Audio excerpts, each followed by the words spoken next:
ओम सदाशिवसमारंभां शंकराचार्यमध्यमाम् अस्मदाचार्यपर्यन्तां वन्दे गुरुपरम्पराम्।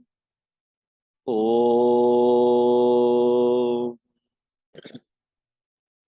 तो हम लोग एक बहुत ही सुंदर ग्रंथ, छोटा सा ग्रंथ है, शंकराचार्य जी ने लिखा है तत्वबोध, उसका अध्ययन कर रहे हैं। और पहले जो दो क्लास थे उसमें हमने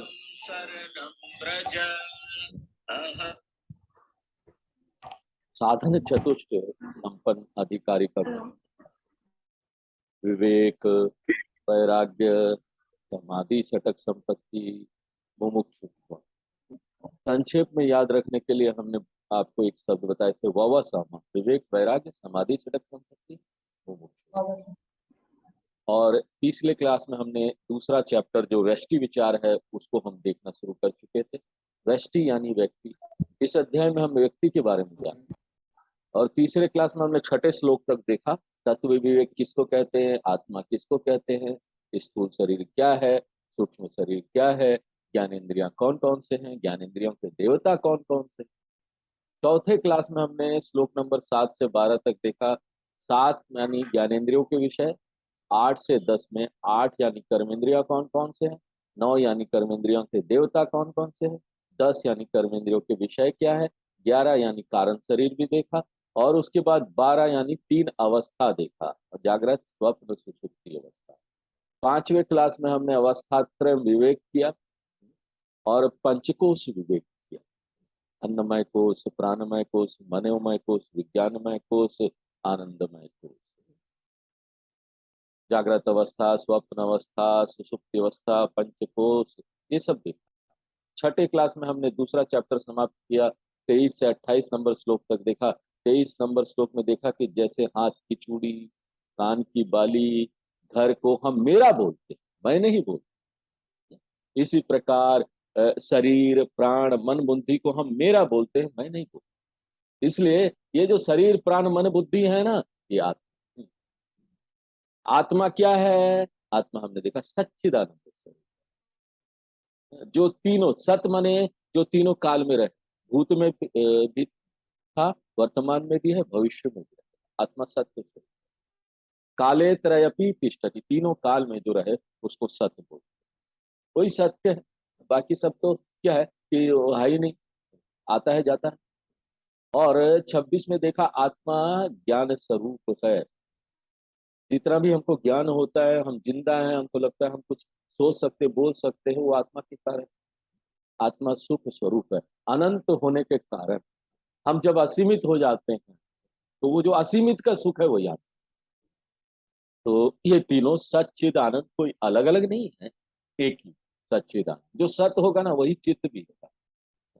अगर जो चीज मिथ्या है वो कभी चित्त नहीं हो सकता, वो जड़।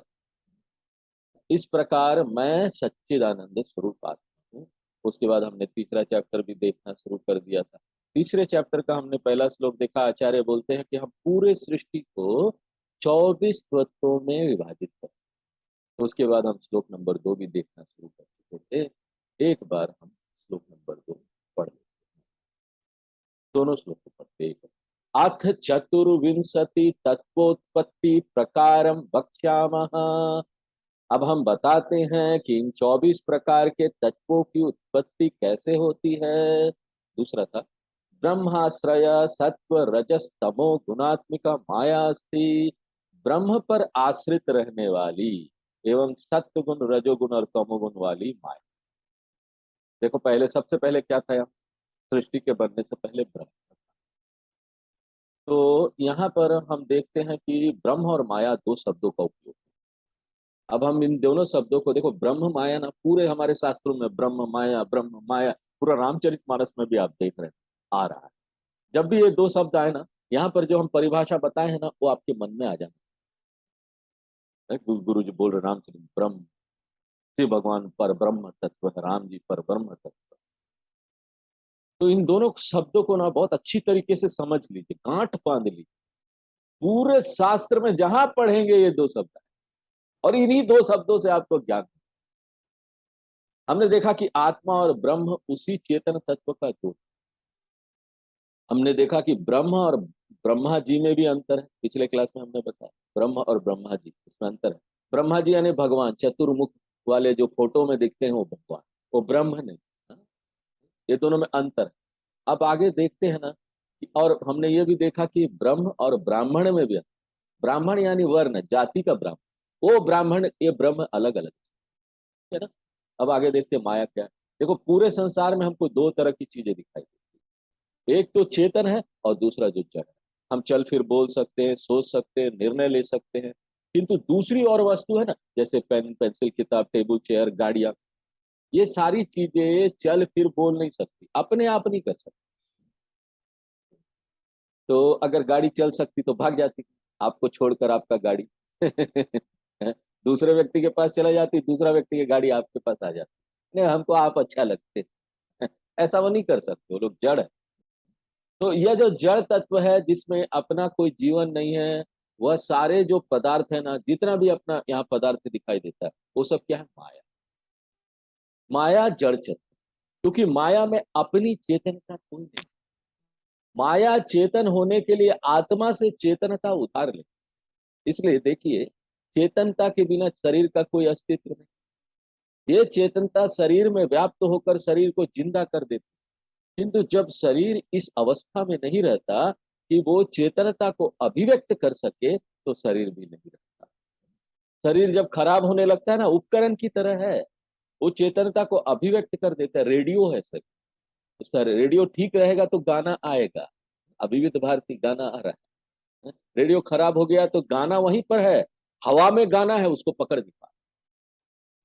मृत्यु के बाद क्या होता है, शरीर पड़ा रहता है और उसको जलाया ना जाए तो अपने आप गलकर मिट्टी में मिल जाए। चेतनता को अभिव्यक्त जब शरीर नहीं कर पाता तो वो गल जाता। यहाँ आपको स्पष्ट कर देना चाहते हैं कि शरीर की मृत्यु होने पर चेतनता कहीं नहीं जाता। हम लोग बोलते हैं ना आत्मा चला गया, आत्मा कहीं। क्यों? क्योंकि ना आत्मा हर जगह है, वो चेतनता हर जगह है। चेतनता ही आत्मा वहीं पर है, किंतु शरीर अब उसको ना अभिव्यक्त नहीं करता। शरीर की इतनी कैपेसिटी, शरीर की इतनी क्षमता नहीं, शरीर रूपी उपकरण माध्यम अब सक्षम नहीं रहा कि चेतनता को अभिव्यक्त कर सके। दूसरी बात है कि माया की अपनी कोई सत्ता भी नहीं, इसलिए उसको मिथ्या बोलते हैं। मिथ्या यानी हम दूसरे पर निर्भर है, यहाँ पर रहने के लिए हम दूसरे पर निर्भर है। जैसे घड़े की कोई सत्ता है, घड़ा अपना अस्तित्व बनाए रखने के लिए मिट्टी से सत्ता उधार लेता है। गहना अपना अस्तित्व बनाने के लिए सोने से सत्ता उधार लेता है। फर्नीचर अपना अस्तित्व बनाने के लिए लकड़ी से सत्ता उधार लेता है। इस तरीके से घड़ा, गहना, फर्नीचर क्या है, मिथ्या है। ये तीनों यहाँ रहने के लिए मिट्टी, सोना और लकड़ी पर निर्भर है। आप किसी को ये बोल नहीं सकते घड़ा तुम रख लो, मिट्टी मुझे दे दो, गहना तुम रख लो, सोना मुझे दे दो, लकड़ी तुम रख लो, फर्नीचर मुझे दे दो। वाचारंभम, ये जो गहना और ये जो घड़ा और ये जो फर्नीचर है ना, मुंह से बोलने के लिए सिर्फ शब्द है, शब्द। ऐसे शब्दों को आपने जीवन दे रखा है, आप बोलते ये है, अगर ध्यान नहीं दिया तो क्या बोलेंगे है कुछ नहीं, वो सिर्फ शब्द, घड़ा, शब्द, वो सिर्फ शब्द मुंह से। घड़ा है, ठीक से देखो, मिथ्या है। इसलिए आचार्य यहाँ पर क्या बोल रहे हैं, ब्रह्म आश्रय माया थी, उसी प्रकार ये शरीर है, हाँ? शरीर बोलते हैं ये घड़ा, हाँ? माया के ऊपर आश्रित, ब्रह्म के ऊपर आश्रित है माया, निर्भर है। एक और चीज ध्यान में रखिए, ब्रह्म और माया यहाँ ये दोनों ना पहले से। जब भी कोई बोलेगा ब्रह्म और माया कब आए, आप बोले पहले से, अनादि। कब इसका जन्म हुआ, जन्म नहीं हुआ पहले से। दोनों बीज अवस्था में थे, अव्यक्त अवस्था में थे, इसलिए दोनों ब्रह्म और माया क्या है, अनादि है। ये सिद्धांत, ब्रह्म और माया अनादि। कब से आए हम नहीं बता सकते। क्यों? क्योंकि विज्ञान के अनुसार ये जो ऊर्जा के संरक्षण का नियम है, law of conservation of energy, यही बोलता है कि यहाँ नई कोई चीज नहीं बन सकता। जो पहले से था वही यहाँ आपको अव्यक्त व्यक्त होता है। तो विस्तरण संकुचन होता है, अंग्रेजी में बोलते हैं एक्सपेंशन कॉन्ट्रैक्शन। यहाँ इस चैप्टर में हम इसी विस्तरण यानी एक्सपेंशन को देखते हैं। बीज से कैसे 24 तत्वों में इसका विस्तरण कैसे, पहले से कुछ है और वो क्या है, पहले से क्या है, बीज क्या है, ब्रह्म और माया, फादर एंड मदर, माता और पिता, ये दोनों अनादि है, पहले से है। और किस अवस्था में, बीज अवस्था में, यानी न दिखने वाली अवस्था में। इसलिए वैज्ञानिक लोगों को भी ये समझ में नहीं आ रहा कि बिग बैंग के माध्यम से सृष्टि का निर्माण हुआ, तो उससे पहले क्या था, बिग बैंग से पहले क्या था, वैज्ञानिक बता नहीं पाते। क्यों, क्योंकि बीज अवस्था में किसी चीज का अनुभव नहीं हो सकता, वो तो गोला लोता है, उसमें आप क्या बोल, एक चीज है। उसके बाद आचार्य बोल रहे हैं सत्व रजस तमो गुणात्मिका माया अस्ति। माया के ये तीन गुण हैं, सत्व रजस और तमस। सत्व गुण यानी ज्ञान, रजोगुण यानी क्रिया, बहुत क्रिया करने वाले। बहुत लोग जब बहुत काम करते हुए दिखते हैं ना, वो छोड़ नहीं सकते, हमसे बैठा नहीं जाता, बैठेंगे तो ना सबको परेशान करते डिस्टर्ब। जहां बैठ गया काम से फ्री, आज छुट्टी है क्या आपका, गए आज अगर छुट्टी है तो पूरा घर का माहौल खराब होने वाला है, सब डिस्टर्ब होने वाले हैं, क्योंकि वो रजोगुण व्यक्ति है, उसका मन ही नहीं लगेगा बैठ, क्रिया, सब भागने लगेंगे। आज पिताजी का छुट्टी है, भागो, फिर दरवाजा बंद कर दो, घर के अंदर हो जाओ पिताजी आज छोड़ने वाले नहीं। और तमोगुण क्या है, जड़ शक्ति, रात को नींद आती है ना, थक जाते हैं, तमोगुण, हाँ? जड़ शक्ति हो, कुछ ना हो, न क्रिया हो न ज्ञान, तो जड़। सृष्टि में ये दिन तीन शक्ति चाहिए, देखिए ये तीनों शक्ति सृष्टि में, सृष्टि के निर्माण के लिए ज्ञान शक्ति चाहिए, और उसका रख रखाव के लिए क्रिया शक्ति चाहिए, मेंटेनेंस के लिए। और उसका जब लय होता है ना, कुछ न हो, सब लय हो जाए, शांत हो जाए, उसके लिए जड़ शक्ति चाहिए, तीनों चाहिए। सृष्टि में जितनी भी चीजें हैं, आप ध्यान से सबका विश्लेषण कर लीजिए, सब में ये तीन गुण है। देखिए चेयर, टेबल, कार जैसी चीज ना तमोगुण वाली, क्यों, क्योंकि इनमें ना ज्ञान और क्रिया शक्ति नहीं, वे सोच विचार नहीं कर सकते, अपने आप हिलडुल नहीं सकते, तमोगुण उसमें प्रधान। इसलिए ऐसी चीजों में सत्व और रजोगुण दोनों ना दब जाते, इसको जड़ सृष्टि होता है। पत्थर में भी सत्व और रजोगुण है, थोड़ी सी चेतनता है, लेकिन वो दिखती नहीं है, क्यों, तमोगुण इतना हावी है कि उसको दबा दे। इसलिए ये जहां तमोगुण हावी हो जाती है, उस सृष्टि को जड़ सृष्टि। ब्रह्म में ये तीनों नहीं होते, इसलिए ब्रह्म को निर्गुण बोलते हैं, कोई गुण ही नहीं, निर्गुण निराकार ब्रह्म, यानी कोई गुण। और माया क्या है, गुण में, माया में तीनों, तीन गुण वाले। और ब्रह्म क्या है, निर्गुण, उसमें गुण नहीं। ब्रह्म में कोई परिवर्तन नहीं हो सकता, जो परिवर्तन होती है वो माया में है। सृष्टि का निर्माण के लिए परिवर्तन की जरूरत है, सृष्टि का निर्माण बिना परिवर्तन के हो सकता है, हर चीज बड़ा होता है, छोटा होता है, मोटा होता है, काला होता है, घूमता रहता है, पिछलता रहता है, उछलता रहता है, और एक दिन नष्ट होता है। सूर्य निकलता है, सूर्य उगता है, जाता है, इधर उधर घूम रहा है तेजी से, पृथ्वी घूम रही है, सब क्रियाशील, सब में कुछ ना कुछ नया। सृष्टि के निर्माण के लिए इन तीनों गुणों की जरूरत है, इसलिए ब्रह्म और माया दोनों मिलकर सृष्टि का निर्माण करते हैं। अब इस श्लोक का अर्थ देखते हैं, ब्रह्माश्रय सत्व रजस तमो गुणात्मिका माया अस्ति। ब्रह्म पर आश्रित रहने वाले सत्वगुण, रजोगुण और तमोगुण वाली माया है। अब आगे श्लोक नंबर 3, ततः आकाश संभूत, आकाशाद वायु, वायोस्तेज, तेजस आपः, अद्भय पृथ्वी। क्या अर्थ है इसका, उससे आकाश उत्पन्न हुआ, आकाश से वायु उत्पन्न हुआ, वायु से अग्नि उत्पन्न हुआ, अग्नि से जल उत्पन्न हुआ और जल से पृथ्वी उत्पन्न हुई। देखिए अब आचार्य यहाँ पर सृष्टि की उत्पत्ति, लेकिन इससे पहले यह जान लेना आवश्यक है कि इस सृष्टि की उत्पत्ति दो चीजों के मिश्रण से हुई। जैसा कि इससे पहले वाले श्लोक में बताया जा चुका है कि माया जो है वो ब्रह्म के ऊपर आश्रित है। ब्रह्म और माया के मिश्रण से ही पूरी सृष्टि की उत्पत्ति हुई है। ब्रह्म जो है वो चेतन तत्व है, उसमें लाइफ फोर्स है, और माया जो है उसमें लाइफ फोर्स नहीं है, वो जड़ है। ब्रह्म में कोई परिवर्तन नहीं होता, ब्रह्म जैसा का तैसा रहता है, उसमें कोई परिवर्तन संभव नहीं है, वो हर जगह है। इसलिए सृष्टि बनने के लिए परिवर्तन आवश्यक है।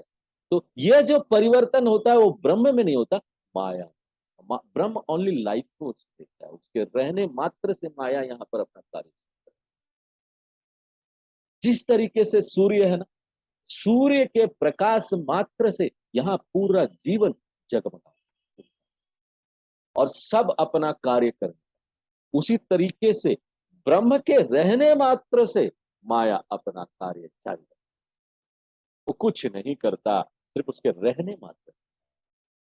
जब हम सृष्टि के निर्माण की बात करते हैं तो आधुनिक विज्ञान से उसकी तुलना करना आवश्यक है।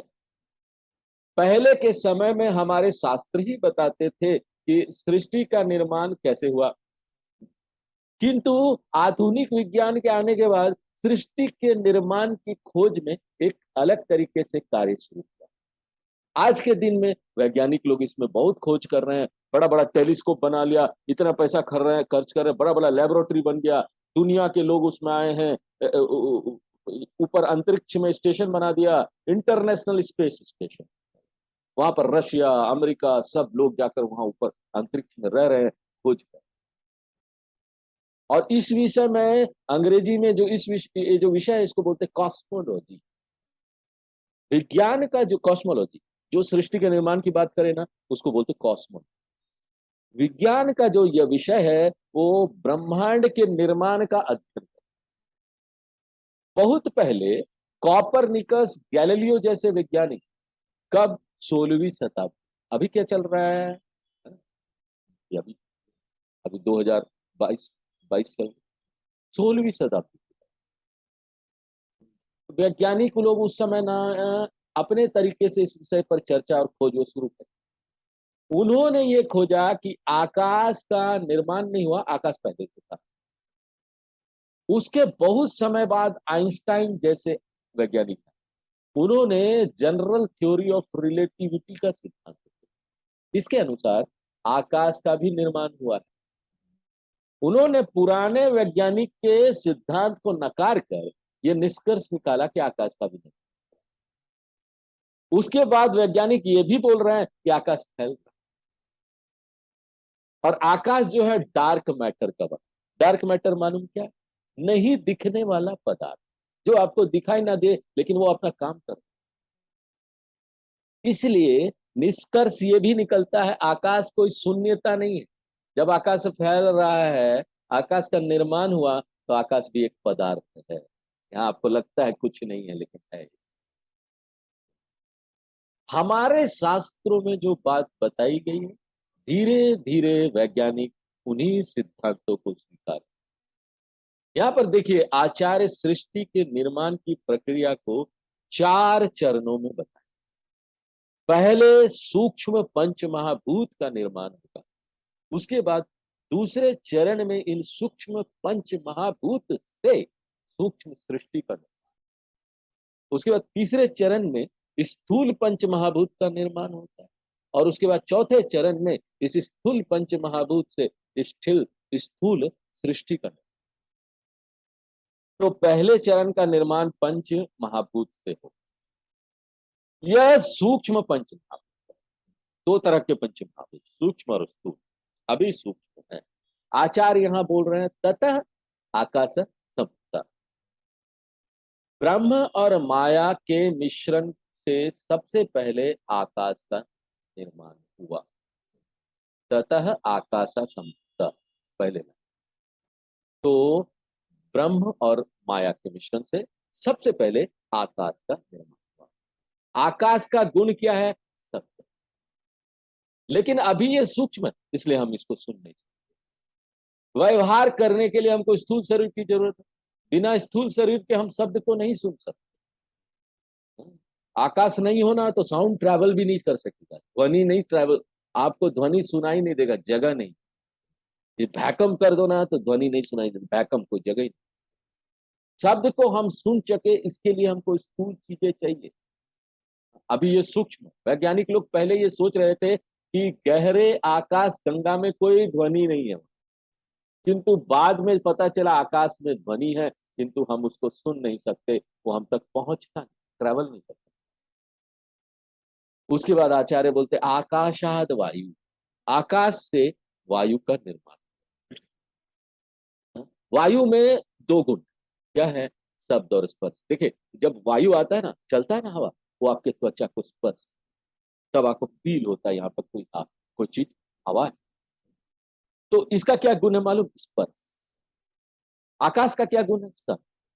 तो जब आकाश से वायु बना तो शब्द वाले गुण तो आ गए, साथ में वायु का जो अपना गुण था वो स्पर्श का, वो क्योंकि वायु आकाश से उत्पन्न हुआ, उसमें आकाश के गुण शब्द आ गए। उसके बाद वायु में अपना मूल गुण भी है और वो है स्पर्श। देखिए हम वायु को देख नहीं सकते, चख भी नहीं सकते, उसको सूंघ भी नहीं सकते। अब आप बोलेंगे नहीं नहीं, वायु तो सुगंध या फिर दुर्गंध लेकर आती है, हम सूंघ सकते हैं, एक गंदा बांस आ रहा है, ऐसे सूंघ सकते हैं। देखिए जो आप सूंघते हैं ना, वो वायु का अपना सुगंध नहीं होता। शुद्ध रूप में वायु में कोई सुगंध नहीं है। वो क्या होता है ना, वायु धूल वगैरह लेकर आती है, धूल का जो गंध गंध लेकर आती है ना, गंध उसमें होता है, इसीलिए आपके नाक में वो गंध हो जाता है, गंध। अच्छा गंदा जो पृथ्वी का धूल कण मिश्रित वायु में होता है, छोटे छोटे कण। शुद्ध वायु में आप कुछ सूंघ नहीं सकते, अभी सूंघने का विषय आया नहीं। देख नहीं सकते, चख भी नहीं सकते, सिर्फ सुन सकते। इसलिए वायु को देखिए, आप सिर्फ सुन सुन सकते हैं और स्पर्श कर सकते हैं। इसलिए वायु के दो गुण, सुनना, शब्द और स्पर्श। उसके बाद क्या बोल रहे हैं? वायु तेज, तेज यानी अग्नि। इसी वायु से देखिए निर्माण की प्रक्रिया इसी क्रिया में होती है और यही क्रिया में होगी। वैज्ञानिक लोग खोज लें, इसके अलावा दूसरी क्रिया नहीं है। हमारे ऋषियों ने तो ध्यान में ही इसको समझा। उनको कोई इतने बड़े बड़े टेलीस्कोप की जरूरत नहीं थी। उसके बाद वायु तेज, वायु से अग्नि का निर्माण। अग्नि का क्या गुण है? रूप। जब अग्नि आया ना, आप देख सकते हैं ना, अग्नि ऐसे ऐसे जल रही है, रूप आप देख सकते हैं। अग्नि के आने के बाद ही रूप दिखता है। जब तक हवा और आकाश था, रूप नहीं, ना हवा का रूप है ना आकाश का रूप। अब देखिए, किंतु अग्नि को देख सकते, क्योंकि अग्नि का निर्माण वायु से हुआ है, इसलिए वायु के जो दो गुण है ना, शब्द स्पर्श वाले गुण, वो इसमें आ जाते। तो अग्नि में क्या? तीन गुण। देखिए अग्नि को आप सुन भी सकते, कर कर कर कर कर जलता है, सुन। अग्नि को स्पर्श करिए, हाथ जल जाएगा, ध्यान रखिएगा। हाँ? और उसका देख भी सकते। ये तीनों शब्द स्पर्श और रूप। अग्नि का आप आवाज सुन सकते हैं, अग्नि को स्पर्श कर सकते हैं और अग्नि का आप रूप देख सकते हैं। ये तीन। उसके बाद क्या होता है? तेजस आपह, आपा यानी जल। अग्नि से जल का निर्माण। देखिए जल का अपना गुण क्या है? रस। बिना जल के आप रस का, टेस्ट का अनुभव नहीं कर सकते। आप अपने जीभ को ना सुखा लीजिए पूरी तरह से, अच्छी तरीके से, थोड़ा भी जीभ में पानी नहीं है, उसके बाद नमक डालिए, आपको कोई स्वाद का पता नहीं चलेगा। स्वाद के लिए जल जरूरी है, तो लार आना चाहिए, तभी जाकर आपको स्वाद का फीलिंग होगा। इसलिए जल का गुण क्या है? रस है। जीभ में जल हो तभी आपको स्वाद या रस का अनुभव होगा। क्यों? क्योंकि जल का निर्माण अग्नि से हुआ है। इसलिए अग्नि के सारे गुण जल में आ जाते हैं। अग्नि के गुण क्या है? शब्द, स्पर्श और रूप।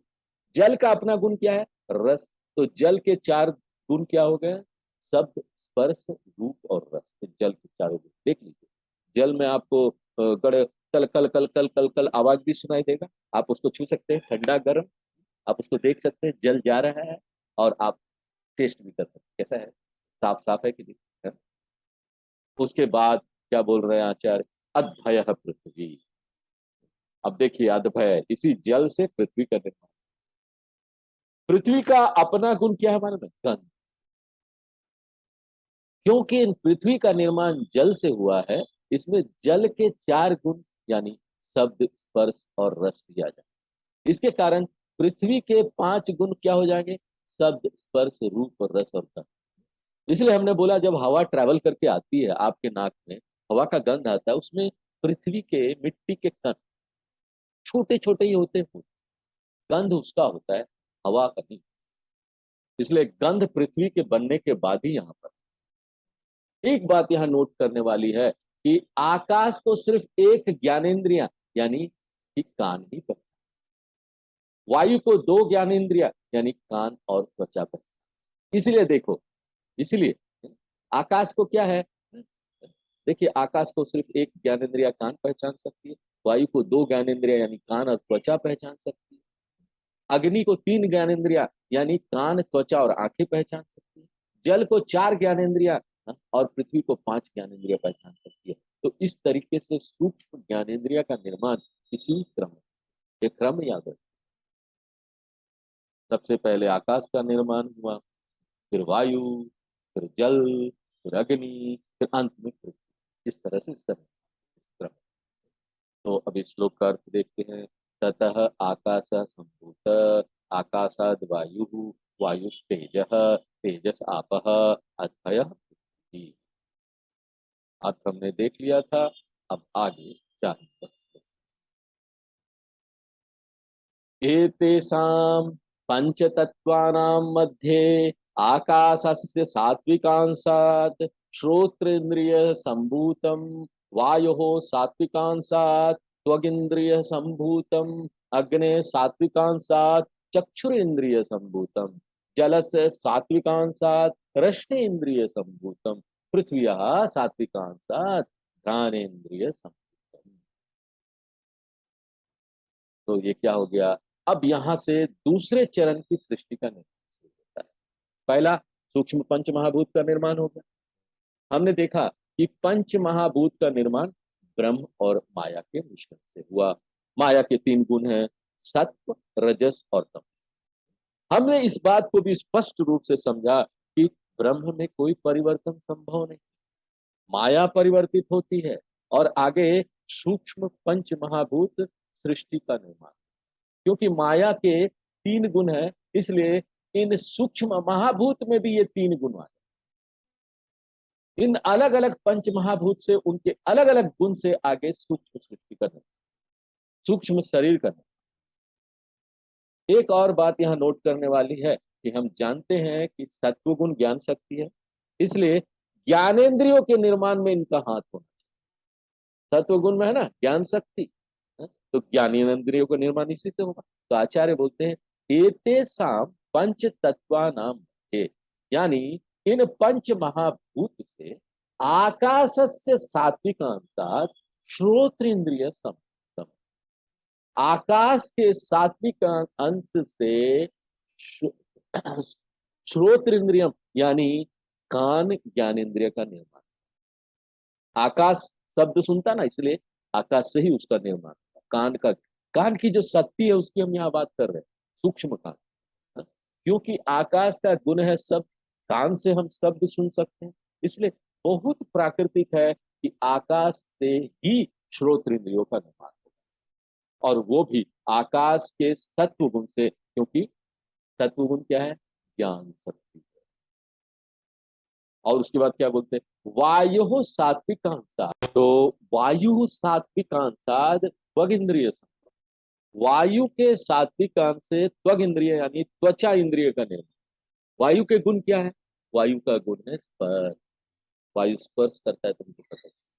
इसलिए बहुत प्राकृतिक है कि त्वचा भी स्पर्श, त्वचा से स्पर्श का पता चलता है, इसलिए त्वचा का निर्माण वायु से। और वायु के सात्विक अंश से इसके सूक्ष्म त्वचा का निर्माण, बाहर वाली नहीं, इसकी जो शक्ति है बात कर रहे हैं। उसके बाद क्या बोलते हैं, अग्ने सात्विकांशात चक्षुर इंद्रिय संभूतम। अग्नि के सात्विक अंश से चक्षु इंद्रियों का निर्माण है। देखिए, हमने देखा कि अग्नि का अपना गुण क्या है, रूप, इसलिए चक्षु इंद्रियों की उत्पत्ति इसी से होनी है। आंख देखता है ना रूप, अग्नि रूप, अग्नि के कारण रूप आया, इसलिए चक्षु इंद्रियों की उत्पत्ति अग्नि से। जलस्य सात्विकांशात रश्मि इंद्रिय संभूतम। पंच महाभूत का जो जो जल है, जल का जो सात्विक वाला अंश है, उसमें से रस इंद्रिय का उत्पत्ति। हमने देखा कि जल का अपना गुण रस है, इसलिए रस इंद्रिय की उत्पत्ति इसी से। उसके बाद बोलते हैं पृथ्वीयाम सात्विकांशात ध्यान इंद्रिय संभूत। पृथ्वी के सात्विक अंश से ध्यान इंद्रिय का निर्माण हुआ। हमने देखा कि पृथ्वी का अपना गुण गंध है, इसलिए घ्राण इंद्रियों की उत्पत्ति इसी से। अब इस श्लोक का अर्थ देख लेते हैं। एतेषां पंच तत्वानां मध्ये आकाशस्य सात्विकांशात् श्रोत इंद्रिय संभूतम, वायु सात्विकांशात् त्वग इंद्रिय संभूतम, अग्नि सात्विकांशात् चक्षुर इंद्रिय संभूतम, जलस्य सात्विकांशात् रश्नेन्द्रिय संभूतम, पृथ्वी सात्विकांशात् ध्यान इंद्रिय संभूतम।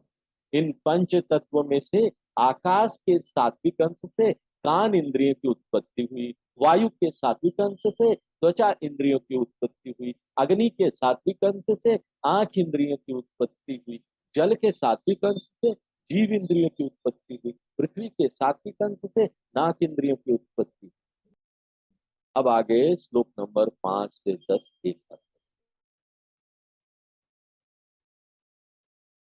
एतेषां पंचतत्वानां समष्टि सात्विकांशात् मनो बुद्धि अहंकार चित्तांतकरणानि संभूतानि, संकल्प विकल्पात्मकं मनः निश्चयात्मिका बुद्धिः, अहंकर्ता अहंकारः चिंतन कर्तु चित्तम, मनसो देवता चंद्रमा बुद्धिर्ब्रह्मा अहंकारस्य रुद्रः चित्तस्य वासुदेवः। तो इसको देखते हैं कि यहाँ पर एक बात होता है, हमारी जो ज्ञानेंद्रियां हैं वो सिर्फ अपने क्षेत्र में ही काम। इसका क्या अर्थ हुआ, यही कि कान सिर्फ शब्द को सुन सकती है, त्वचा सिर्फ स्पर्श को समझ सकती है, आंखें सिर्फ रूप को देख सकती है, कान देख नहीं सकती, आंखें सुन नहीं सकती।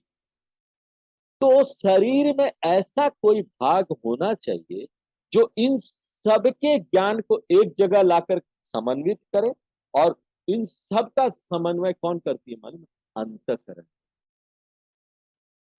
क्योंकि ये पांचों इंद्रियों का समन्वय करती है, इसलिए इन पांचों के विषय को पहचानने की शक्ति होनी चाहिए। इसलिए जरूरी है कि ये पांचों महाभूत के मिश्रण से बने, ताकि इसके अंदर पांचों का गुण आए, पांचों महाभूत का मिश्रण। इसलिए एतेषां पंच तत्वानां समष्टि सात्विकांश, पांचों तत्व के सात्विक अंश से, इन सभी पंच महाभूत के सात्विक अंश के से अंतकरण की उत्पत्ति हुई। इसलिए अंतकरण के अंदर मन बुद्धि अहंकार, देखिए ये तीनों सब आ जाएगा, मन बुद्धि अहंकार और चित्त, चार चीज आएंगे, इसको अंतकरण। जब भी आपको अंतकरण बोला जाएगा ना, याद रखिएगा, मन बुद्धि अहंकार और चित्त, ये एक ही अंग है, किंतु इसके कार्य अलग अलग है। जिसलिए प्राण एक है, प्राण के कार्य पांच है, हमने बताया था। उसी तरह से ये अंग एक ही है, लेकिन इसके कार्य अलग अलग होने के कारण इसके नाम। इसलिए आचार्य बोलते हैं मनो बुद्धि अहंकार चित्तांत कारण अंतकरणानि संभूत। इन पंच महाभूत के सात्विक अंश से मन बुद्धि अहंकार और चित्त रूपी अंतकरण की उत्पत्ति हुई। अब ये चार है क्या, आचार्य बोलते हैं संकल्प विकल्प आत्मक। मन वो है जो संकल्प और विकल्प करती है, यानी हम जब सोच में पड़ते हैं कि ये करे कि ना करे, विवाह करें कि ना करें, डाइवोर्स ले कि ना ले, यहाँ जाएं कि ना जाएं, फ्लाइट से जाएं कि ट्रेन से जाएं, आज क्या खाना बनाएं। हम इंद्रियों से आई जानकारी को पहले खंगालते हैं, यानी अच्छा है या खराब है। जो भी विचार आता है उसके अच्छे खराब पक्ष, लाभ हानि को तौलते, इसको बोलते हैं मन। मन अभिकारी सोच रहा है। उसके बाद आता है निश्चयात्मिका बुद्धि। जो भी अभी विचार हमारे मन में चल रहा है उसको तौलने के बाद निर्णय कराने का काम बुद्धि। जब हमको दृढ़ निश्चय हो जाए किसी भी विचार के ऊपर, तब समझे कि बुद्धि काम करता है। निश्चय कराने वाली बुद्धि है निश्चय आत्मिका बुद्धि। अब तीसरा जो है वो है अहंकर्ता अहंकार। यहाँ अहंकार का अर्थ घमंड नहीं। हमें एक अनुभव होता है कि हम हैं, हमारे होने का अनुभव हमको होता है, अस्तित्व का भान होता है। जब भी हमारा मन सोच रहा होता है तो हम ये नहीं बोलते कि हमारा मन सोच रहा है, किंतु हम ये बोलते हैं कि हम सोच। इसी तरीके से हम बोलते हैं हम बोल रहे हैं, हम खा रहे हैं, हम ये नहीं बोलते हमारा मुंह बोल रहा है, हमारा जिह्वा खा रहा है। मेरेपन का ये जो भान है ना, वो अहंकार हमारा, मेरे मन का, हाँ? मेरेपन का मन, ये अहंकार इसको। उसके बाद चौथा है चिंतन कर तु चित्तम। हमारी जो स्मरण रखने की शक्ति है वो चित्त। हम पुरानी पुरानी बातें अपने मन में रख लेते हैं, सब हमको स्मरण रहता है। 20 साल पहले क्या हुआ था, किसने क्या बोला था। जब पति पत्नी में झगड़ा हो ना, तो डेट बड़ा याद आता है सबको। अच्छा तुम उस दिन अपने ससुराल में गए थे, मेरे मेरे ऊपर ध्यान भी नहीं दिया था, सब अपनी माँ के ऊपर दे रहे थे। अच्छा तुम गई थी उस दिन, ये हुआ था हमको। तो ये सारा ना स्मरण रखने का काम ना चित्त करता है, बड़ा सब याद रख लेता है। और वो सब खराब खराब बातें याद रहती है, अच्छी बातें याद ही रहेगी। हम बोल रहे इतना, तुम आत्मा होता तो वो याद नहीं रहेगा। अब बाकी सब याद रहेगा। तो उसके बाद देखिए सबके अपने अपने देवता भी है। बोलते मनसो देवता चंद्रमा। मन का देवता चंद्रमा है। जब भी मन खराब होना, चंद्रमा देवता को प्रार्थना कीजिए, हे चंद्रमा हमारा मन को ठीक रखिए।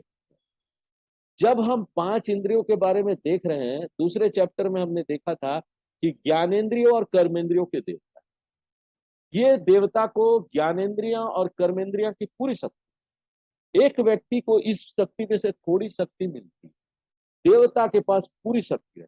जैसे देश के प्रधानमंत्री के पास पूरी शक्ति है, और वो अपनी शक्ति अलग अलग मंत्री को दे देते। उसके बाद अलग अलग मंत्री अपनी शक्ति नीचे बैठे अधिकारी क्लर्क सबको दे। दूसरे चैप्टर में इंद्रियां देखते समय हमने मन का देवता नहीं देखा था, क्योंकि उसको अब यहां बताया जा रहा है। मन का देवता कौन है? चंद्रमा। चंद्रमा के पास मन की पूरी शक्ति है। देखिए इंटरनेट पर मैं बीबीसी का एक आर्टिकल पढ़ रहा था, जो एक रिसर्च था कि कैसे चंद्रमा की गतिविधियां मानसिक रूप से बीमार मरीजों को ना प्रभावित। दुनिया के पुराने संस्कृति में इस बात का पहले से ही विश्वास था कि चंद्रमा मन को प्रभावित करती। हमारा संस्कृति भी इस बात को मानती। जब भी किसी को मानसिक समस्या होती है ना, तो चंद्र देवता की पूजा करते हैं। किंतु आज आधुनिक डॉक्टर, वैज्ञानिक लोग भी इस निष्कर्ष को गंभीर रूप से स्वीकार करते हैं। ये इसलिए क्योंकि मन की पूरी शक्ति चंद्र देवता के पास है, इसलिए मनसो देवता चंद्रमा। उसके बाद बुद्धि का देवता कौन? बुद्धेर ब्रह्मा। ब्रह्मा जी, वो चतुर्मुख वाले ब्रह्मा। हमने आपको ब्रह्म और ब्रह्मा जी में अंतर बताया। ब्रह्म यानी आत्मा, ब्रह्मा जी यानी भगवान, चतुर्मुख ब्रह्मा, चार मुख वाले भगवान। हम सब लोग जानते हैं कि ब्रह्मा जी के चार मुख है, और ये चारों मुख चार वेदों का प्रतिनिधित्व करते हैं।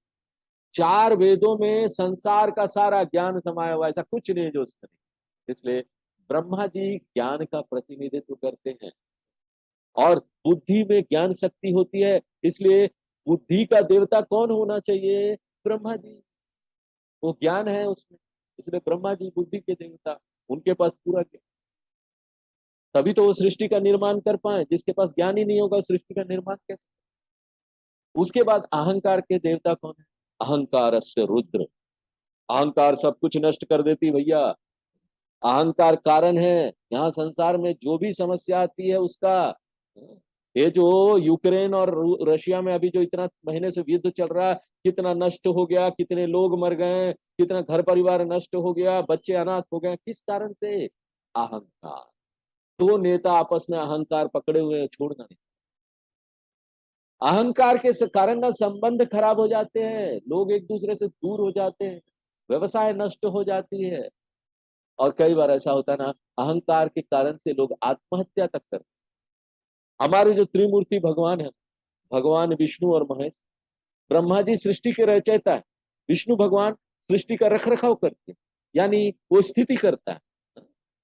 और भगवान शिव क्या है? वो सृष्टि का लय करते हैं, यानी सृष्टि को नष्ट करते हैं। यहाँ पर जितना भी नष्ट होने वाली चीजें होती है ना, वो भगवान शिव जी के, वो लय करते। त्रिदेव क्या हो गया? सृष्टि, स्थिति और लय करता। इसलिए नष्ट करने वाले सृष्टि के देवता जब भगवान शिव है, और जिनको रुद्र भी बोलते हैं, तो अहंकार के देवता भी वही होने चाहिए, क्योंकि अहंकार व्यक्ति को नष्ट कर देती है। इसलिए अहंकार से रुद्र, अहंकार के देवता रुद्र। उसके बाद चित्त के देवता कौन? चित्तस्य वासुदेव। भगवान विष्णु जो स्थिति करता है, चित्त हमारी स्मरण शक्ति है, यानी जो पुरानी स्मृतियां है उसको सहेज कर रखती है चित्त में, सब स्मरण में। और क्योंकि रख रखाव का काम, स्टोरेज, रख रखाव का काम भगवान विष्णु का है, तो इसलिए चित्त के देवता भी उन्हीं को होते हैं। इसलिए चित्तस्य वासुदेव।